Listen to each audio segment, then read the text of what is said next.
this week's drive, we see a former champion in a new suit of clothes. Wrap up the Dakar Rally on the beach. Look at what $1 million buys. And prove there's no limit to the will to win. All this and more in this week's Drive.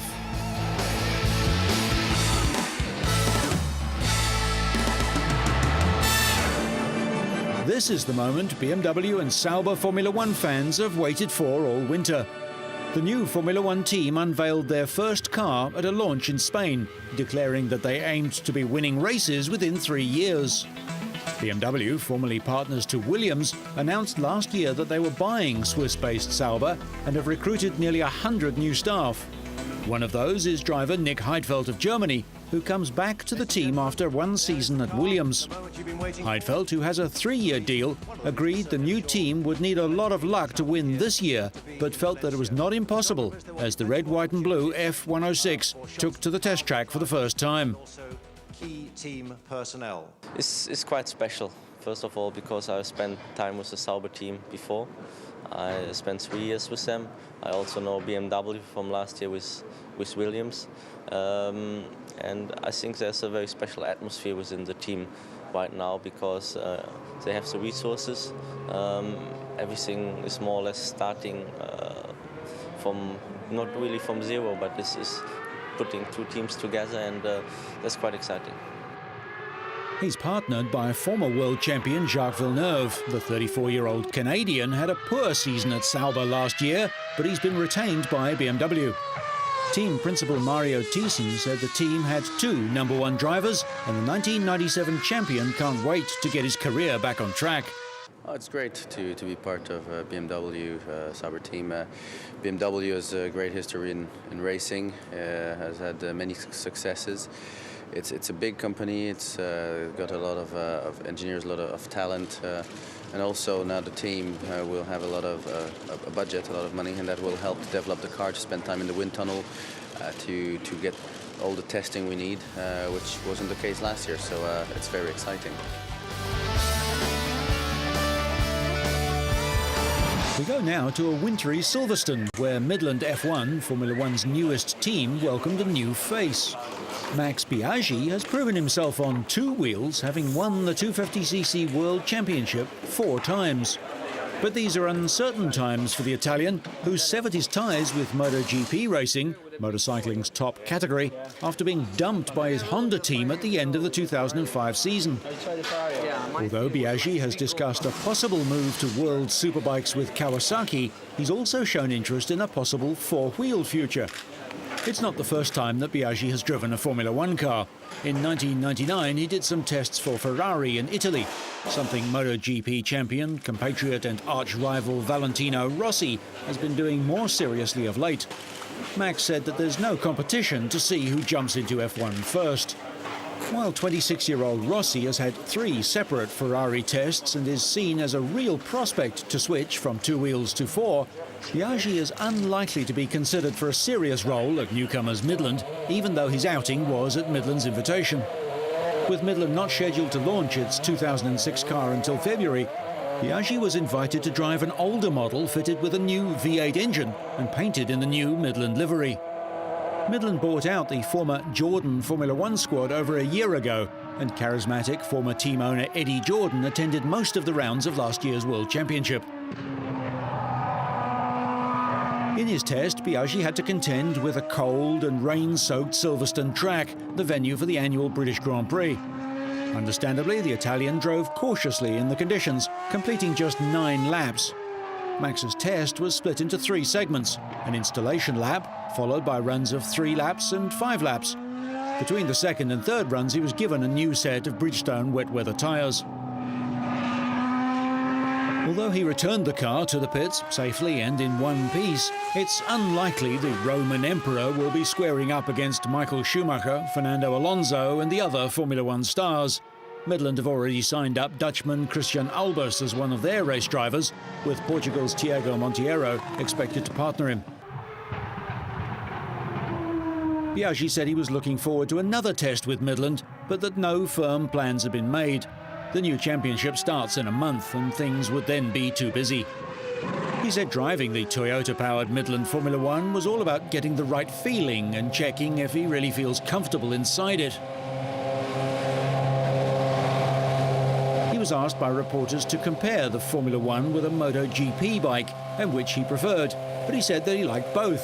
He was able to dance on a bike to make it go fast, whereas in the car he was strapped in very tightly, which was a weird sensation for him.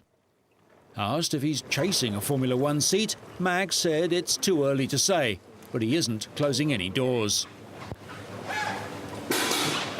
I just take this opportunity to make a day here in the Midland. So they give me this nice opportunity. I want to thank them. All the engineers were so kind to me. So I really appreciate. And you never know. At this time we take things easy, and we didn't make a mistake. That's even more important, because this guy in 1 month have to start the championship. And for me it was a nice chance, so maybe we'll see next time.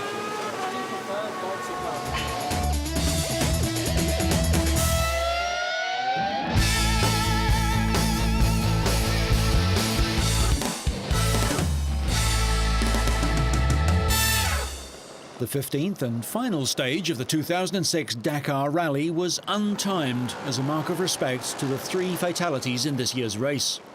Australian rider Andy Caldecott suffered a fatal crash on his bike before 2 local boys were killed in accidents in the final days of the event. But for those that made it to Dakar, Sunday represented the end of a gruelling 9,000-kilometre journey after setting off from the Portuguese capital of Lisbon on New Year's Eve. Despite the non-competitive aspect of the stage, the final section along beaches on the Atlantic Ocean to Lake Rosé saw leader Mark Comer keen to get on the throttle and leave nearest challenger Cyril Dupre in his wake. Although he didn't manage a stage win on the event, Comer's consistency proved decisive, with the Spaniard finishing inside the top 6 on every day to give KTM their 6th successive victory. It was the 29-year-old's first win after coming second last year. Approaching the finish, he was joined by KTM teammate Giovanni Sala, who took 3rd place overall. For the defending cross-country rally world champion, this was a long-awaited victory in the Dakar, which he dedicated to the memory of his teammate Caldecott. And 2005 winner Dupre, who struggled on despite a dislocated shoulder sustained in the opening week, was quick to congratulate his rival. In the trucks, Vladimir Chagin and Ferdus Kabarov finished 1st and 3rd, with Dutchman Hans Stacey preventing a Russian 1-2. It was the 5th win in 7 years for the king of truck rallying. The car class victory went to Luc Alphand in his Mitsubishi ahead of South Africa's Geniel de Villiers. World Cup skiing champion in 1997, the Frenchman quit the slopes and competed in his first Dakar rally the following year. He hated the desert at first, but soon grew to cope with the challenging terrain and finished 2nd in 2004 and 2005, behind Stefan Peterhansel. The teams posed for the cameras with Alphand, 3rd place Nani Roma, and Peterhansel, who finished 4th. And 40-year-old Alphand and co-driver Gilles Picard, 10 years his senior, were able to reflect on a job well done. Meanwhile, Volkswagen will think of what might have been, with Carlos Sainz in his first Dakar rally slipping to 11th after leading early on in the event, and de Villiers and Mark Miller of America finishing 2nd and 5th. Bruno Sabi completed the Touareg quartet, finishing in 8th position. For de Villiers, it was a fine result, and he praised Swedish co-driver Tina Turner for her excellent navigational work. After 2 weeks of toil, struggle and tragedy, it was time for the competitors to celebrate, congratulate and reflect. But none more so than Luc Alphand and Gilles Picard, winners of the 2006 Dakar Rally. Despite a strong start by the big Volkswagen team, yet again a Mitsubishi driver led when it counted most. Former World Rally champ Carlos Sainz scored 4 stage wins on debut. Comer's consistency and rivals' misfortune gave him the overall win without topping a single stage. With riders from 8 different countries, KTM took 9 of the top 10 places. Viktor Shagin claimed his 5th Dakar win in 7 starts. Russian Kamaz trucks reigning again, although the Dutch MAN split the team and Japanese and German trucks made a showing. Just 2 days later, fans were out in force at Barcelona airport as they waited for bike racer Mark Comer to arrive back in the country. Over 1,000 people were on hand to celebrate his maiden win in the bike section of the 2006 event. Comer, who didn't win a single stage this year, was handed his first success when chief rival and defending champion Cyril Dupre dislocated his collarbone on stage 6. 3 deaths this year have cast a shadow over the Dakar rally, leaving the event looking more controversial than ever. But none of this was in the thoughts of those at Barcelona airport. For Comer, it was just good to be back home. But when the celebrations do die down, organisers and authorities will start work to improve safety on the competitive tracks and national roads used for the 2007 event. I am really happy, incredible. I thank everyone for supporting me. I hope they enjoyed it as much as I did. They have always been with me, in both the good and in the most difficult moments.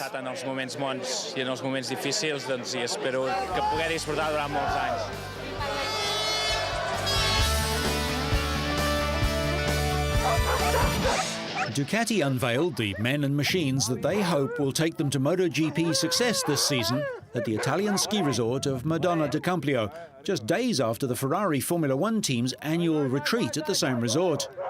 This season, former Honda star Sete Gibernau joins the Italian manufacturer following a poor 2005, where the 33-year-old Spaniard finished 7th in the championship after being touted as the rider with the best chance of rivaling Yamaha's Valentino Rossi. Gibernau felt that last season his team weren't fully behind him, but now, with a new team and a fresh start, the Spaniard is looking forward to the new campaign. Gibernau, who rode for Honda for the last 3 seasons, joined Ducati last November and replaced fellow Spaniard Carlos Checa. I arrived in Ducati with a great goal, which is the same goal. Lucky enough that Ducati, we're all looking forwards for a great season. I think it's in a moment that I need Ducati and Ducati needed me. So I think every time that goes by, every day that goes by, I'm more convinced about what I've done, and Ducati's more convinced. And I know that they're going to be giving 100% to myself, and I'm going to be giving 100% to Ducati, and this is going to take us to good success. Where it's going to take us, only time will say. Gibernau had to settle for 7th place in the world title won by Valentino Rossi.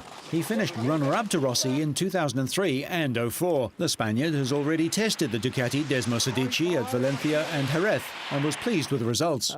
First impression with Ducati Desmo Sedici has been good, as far as knowing that it's a bike that's very different from what I'm used to. It's a bike that has nothing to do. It's a bike with different tires. It's a bike that really reacts different, but I think it has the package and the base to create a bike that can fight for the whole championship. It's a bike that I think we can improve. There's a big margin of improvement, and that I think is really big part of my motivation for next year, to improve.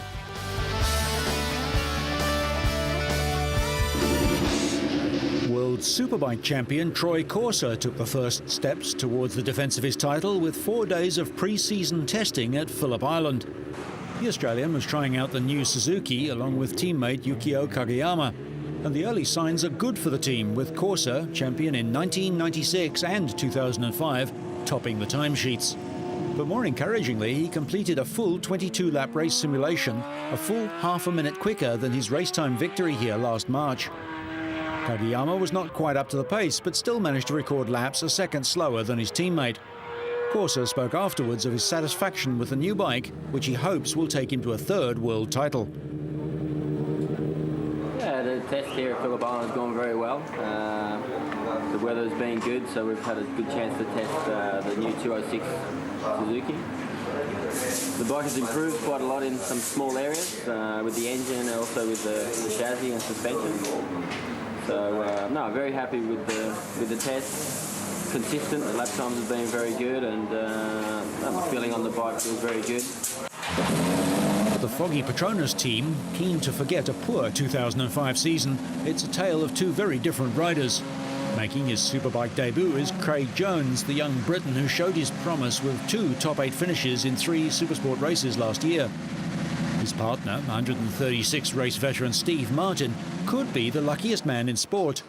The 36-year-old Australian received a blow to the kidneys in a first corner pile-up in last year's final round at Manukur.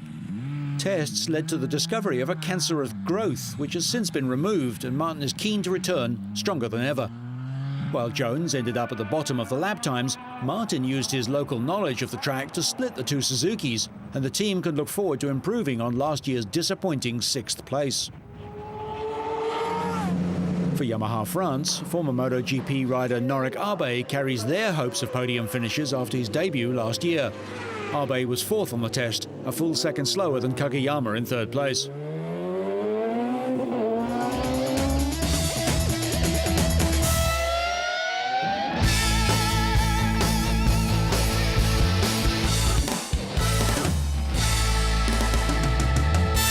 We cross to the UK now for something that won't match the speed of a Harley-Davidson, let alone a Suzuki Superbike. The Sakura Mustang is an eco-friendly, easy rider intended to change the way people look at electric bikes. The Mustang can reach a heady 15 miles an hour, and on a fully charged battery it will cover around 20 miles for as little as 10 pence. However, as you can see, stability isn't the Mustang's strong point. Apparently at any speed it's realistically capable of reaching. Everywhere that we go with a bike, we get crowds of people stop and look at it. That's what it's all about. This is making a statement. This isn't just a bike, it makes a statement about the person who's riding it. This isn't for an introvert, this is for someone who wants to be seen. Nick Wilkins's family cycle business west of London has seen all the trends and fads in cycles for over 50 years, and now electric bikes are becoming his best seller. Most electric bikes are similar, running on a rechargeable battery. They all have the advantage of getting from A to B without having to pay any road tax, and with the bonus of moving pollution from the cities to wherever the electricity is generated. I see them really sales taking off within the next few years. And then the more that get about, the more people know about it, and will probably want one. I guess as a shop we used to sell about 1 a month, now we sell about 2 a week. The bikes mustn't provide power over 15 miles an hour and no more than 200 watts. Think of it as 2 reasonably bright electric lights. Worldwide, several million electric bikes are sold every year. The vast majority, admittedly, are in the Far East, but the markets in Europe, the UK and America are opening up very quickly. As fuel prices go up, people are looking for an alternative to using their car, and even to some extent using expensive public transport. Not surprisingly, the Mustang is manufactured in China, where over 6 million electric bikes were sold last year. Apart from being a classic case of form over function, making the bike wobble and hard to ride, another disadvantage is that if the battery's flat, it's far heavier than a traditional bike to pedal home.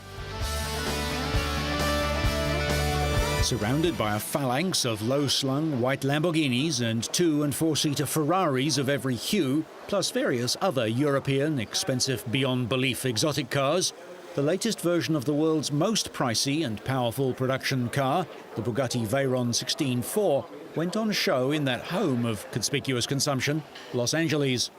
The Veyron has been announced repeatedly over the last 3 or 4 years, but thanks to its radical 4-cylinder engines on a common crankshaft and almost mythical power output, plus the legendary history of the name, Bugatti's Veyron still commands top billing. Specifications are 1,001 horsepower from a 16-cylinder 8-litre engine. Top speed is in excess of 400 kilometres an hour, 4 turbochargers and permanent 4-wheel drive. The price tag is €1 million, and we just figured it out. I think at the moment it's between $1.2, $1.3 million before tax, so it obviously depends where you buy it. And customers are, well, I think we're addressing ourselves to the normal luxury car customers, whether they're Rolls-Royce, Bentley, Ferrari, and so on. It's the same group of people. Additionally here, because there hasn't been a Bugatti out of the original factory in France for 50 years almost. We stopped in 56. So there is a sort of a collector's element in it. The Bugatti trademark was in its heyday in the 1920s and 30s as Ettore Bugatti's elegant sportsters often humiliated racing cars 2 and 3 times their size. No more than 300 Veyron 16.4s will be built at the factory in France. The west coast of the United States has traditionally been of key importance to the car maker, as some of the most valuable vintage Bugattis are owned by American collectors. The United States is an obvious market for us because there are a lot of collectors, especially in California. This is why we're here and not in Detroit. And East Coast, West Coast in the States are very important marketing areas as far as luxury cars in general are concerned, and there's no reason why it shouldn't work for Bugatti either. So, among Lamborghini's offerings was a roofless Spider version of the Gallardo. What was only a concept car a year ago is now in production and on sale. Although it's structurally different to the coupe, it retains a family link and keeps the same mid-mounted 5-litre V10 engine and all-wheel drive transmission, now tweaked up to 512 horsepower for extra acceleration. The car will sell for about $200,000 American dollars. We sold 1,600 cars around the world last year, so this is a new record for Lamborghini. And we sold approximately 650 cars in the US, which is about 40% of the total share of these sales around the world. That is why the American market is so important to Lamborghini. This year, Lambo revealed a new-age Miura concept much like the original, now 40 years old. If it gets a positive reception, it too may go into production. 30% of luxury car owners possess more than one high-end vehicle, such as Bentley, Lamborghini or Ferrari, making this show a fashion show for some. A lot of celebrities in particular like the hybrids, but I think they also like high horsepower vehicles too. So I think they kind of counter all the things that they're doing with the high horsepower and the kind of, not gas guzzlers, but certainly they consume a lot of fuel with the hybrids. Certainly people who come into this particular hall where we have Lamborghini, Bugatti, Bentley, and Spyker and others, is that they're shopping at Dior, they're shopping at Gucci, and this is kind of a lifestyle choice for them. And here's the clincher. French-built Bugatti, Italian Lamborghini and British Bentley are all owned by the same German company, Volkswagen. And finally, we head to Thailand for some motorsport that's a long way removed from what we've seen so far, although there's not much motor in this sport. The annual race, which sees racers in homemade wooden carts hurtle 200 metres down a dirt track in less than 1 minute, celebrates the Hmong New Year in the highland areas around Chiang Mai. About 40 competitors, wearing their traditional costumes, helmets and gloves, raced each other in wild one-on-one battles. Constant crashes and collisions make the races exciting and amusing for onlookers, most of them dressed in traditional red, blue, black costumes with beaded jewellery. Foreign tourists are also among the bemused spectators. Looks dangerous. Looks very dangerous. Exciting, but dangerous. Accidents are frequent, but injuries are remarkably kept to a minimum. Competitors are allowed to continue the race after a crash, if they're able to. Bales of dried straw are supposed to prevent racers from veering off into the crowds lining the track, many of them cheering on their favourite competitor. It's interesting to see, but I'm sure it's very dangerous. The wooden carts have long been used in daily village life, especially for transporting food collected from higher forest areas back down to the village. For the race, competitors are judged on speed and cart design. To be a racer, for those who have never raced, they might feel it is extremely dangerous, but for the racers, this sport is really fun. Montri Pana Amonchai won the event for the second year in a row. First prize is 13,000 baht, about $317. Step aside, Schumacher. So, whether you're getting to grips with your new company car, saving for a new toy, or setting new records, so you stay on track and up to speed, make sure you catch next week's Drive.